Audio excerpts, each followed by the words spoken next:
Hello everyone, I'm Mikko and I love gaming, and this is a video where I talk about the characters I'd like to see make it into Street Fighter V.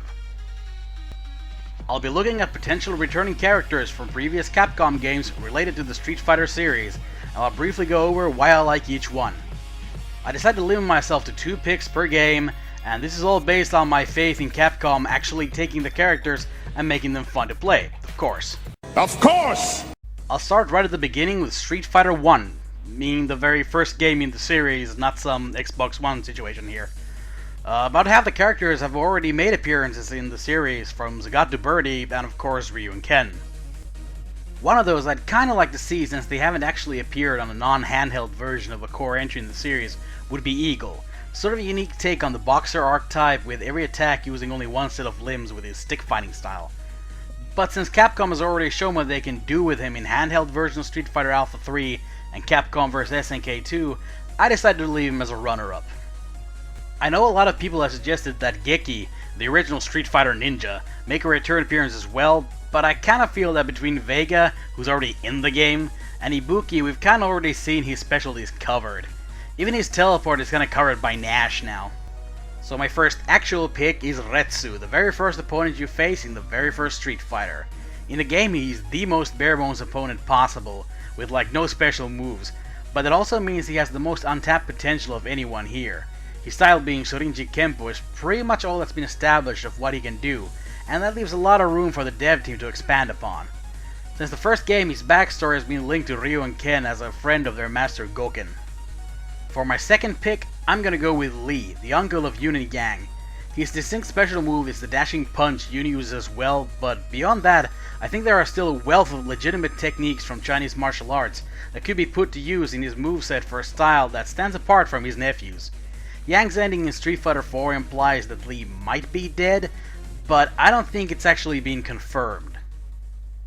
For Street Fighter 2, I'm not even gonna make picks. I fully expect all the World Warriors to make it onto the roster eventually, if the game's successful enough. They're all that popular. If I'd been listing picks before anyone was revealed, I would have probably gone with Chun-Li and Cammy, who of course are already both in. I'm also gonna skip the Alpha series, since I've already mentioned in previous videos that my 2 choices would have been Rainbow Mika and Karin Kanzuki, who've both now been confirmed. Max tweeting out Karin's trailer as I was writing the script for this video. Even I'm not greedy enough to ask for more.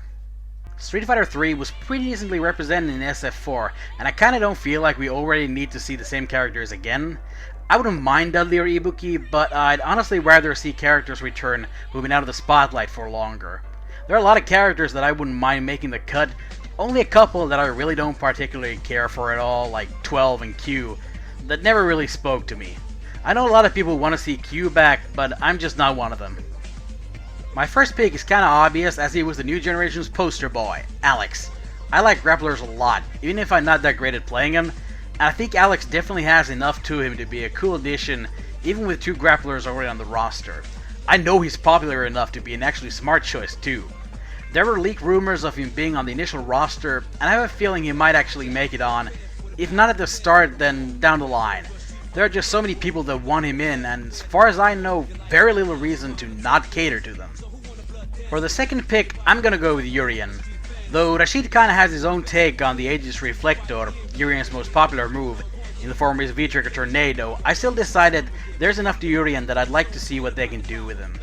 I think his transformation at the start of the match into his metallic form could have potential for a V-Trigger, like adding armor to moves and stuff, and I dig his personality. Both Alex and Urien have come up in supposed leaks, but I take those with a grain of salt. Honestly, there's a lot of good stuff that can come out of the Street Fighter 3 pool of characters, like a more developed into his own style Sean or something. So, though I think people are maybe overdoing it a bit with how many requests for SF3 characters I've seen on the net, I sure wouldn't mind seeing someone return at some point. If you're wondering why I haven't mentioned the EX series, well, I just don't think that Capcom will invest in getting the rights from Marika, who made the games, and own the copyrights to the characters introduced in them. Again, I wouldn't mind if they did, but I just really don't see that ever happening. Now, beyond Street Fighter itself, a couple other game series canonically take place in the same universe, and one in particular has already had a good bit of crossing over. I'm talking about Final Fight, where Guy, Cody, Rolento, Sodom, Hugo, and Poison all originated. Fun fact, Final Fight was originally going to be called Street Fighter 89, and was even shown off at trade shows by that name, but they ended up deciding that would create confusion when it's so different from Street Fighter. My first pick is pretty obvious, but considering he's the only playable character to appear in all 3 games of the original trilogy, and in my mind the main character of the series, and arguably of the Muscle Bomber / Slam Master series as well, I have no choice but to pick Mike Hagar. Yeah, it's another grappler, a less flexible one than Alex at that, but come on, how could I possibly not want him to finally make an appearance in a Street Fighter game? I really want the mayoral mountain of muscle to finally step up onto the grand stage, and can you really blame me? My next pick was a lot harder since I could have gone in so many directions with it. Non-playable characters from the series have been turned into pretty awesome Street Fighter characters before, and really no matter who I choose, their moveset would have a ton of room for expanding upon, so they could totally end up as really interesting characters to play. In the end, my preference for female fighters won over, and since like Eagle, the first choice that came to mind, Maki, has already been done, I decided I'd leave her as a runner-up. She was really cool in Capcom vs SNK 2, and I absolutely wouldn't mind seeing her back, even though Vega kinda stole one of her coolest moves, where she grabs an opponent, jumps against the wall with them, and bounces up into the air to drive him down with an Izuna drop. So my number 2 pick for Final Fight will instead be Lucia Morgan from Final Fight 3.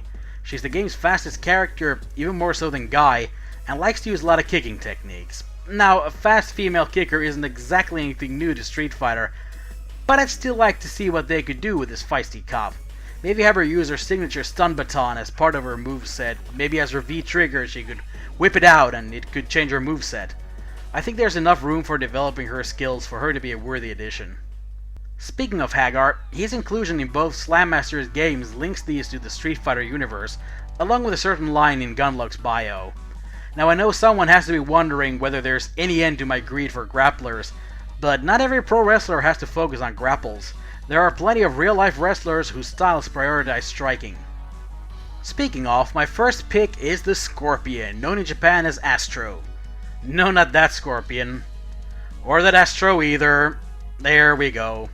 Since the start, they've kind of been implying that he has some special abilities, his victory taunt to teleport, which was an actual move in the sequel, and his character art showing his arm glowing blue. His style, stance, and attire always hinted at a background in martial arts as well. I definitely like to see his story expanded upon too. He's presented as this really mysterious figure, and I dig it. For my second, it was a choice between the 2 characters that I've used the most, El Stingray and Great Oni. Since I feel Stingray might have trouble standing apart from El Fuerte with his mobile, high-flying fighting style and look, I decided Oni, no, not that Oni, would be the better choice. Spitting out poison mist, whipping his great pink mane of hair about as a weapon, I think if nothing else, Great Oni would be a pretty memorable addition to the roster. His again more martial arts flavored style would give him some common ground with the Street Fighter regulars too. And finally we come to the maybe a bit loosely linked but nonetheless canonically connected rival schools. Now right off the bat I want to mention that since I've not really put time into the sequel, I only took into consideration the cast of the first game. I actually plan to play Project Justice for the channel sometime soon, but at the moment I didn't want to pick anyone just based on appearance, despite some really nifty designs I had to pass on. My first pick is one of the more common ones I've seen others ask for too, and it's the first character I always think of when I think of rival schools, as well as the first character I ever played in the game, Akira Kazama. I'm fairly certain I was totally suckered by her disguise, since I hadn't really looked into the game much when I first came across it, and she just looked the coolest to me. So when I finally saw her ending after buying the game and playing it at home, I was blown away by the Samus-esque twist. I was a dumb kid. Her geared up look could maybe play a role in her V-trigger somehow, altering her moves or something as she takes on the more fierce look with her helmet on. And my love for female fighters shows again as I couldn't help wanting to see what they do with Kyoko Minatsuki. I could see her being a rather technical character with counters and such, quite possibly a bit on the complex side for me, but I think she could add interesting diversity of style into the roster. Her grace and personality always kind of spoke to me, and let's face it, she has great visual appeal as well. That flared color looks amazing. So, that's my suggestions for potential returning characters from the Street Fighter universe. If you have your own ideas or either agree or disagree with my picks, sound off in the comments. I'd love to hear your thoughts. We're hyped for Street Fighter V and can't wait to get my hands on it. It's looking so good, whether or not any of my picks make it in. But for now, that's all. Join me again for more MikkoLovesGaming, and in the meantime, take care.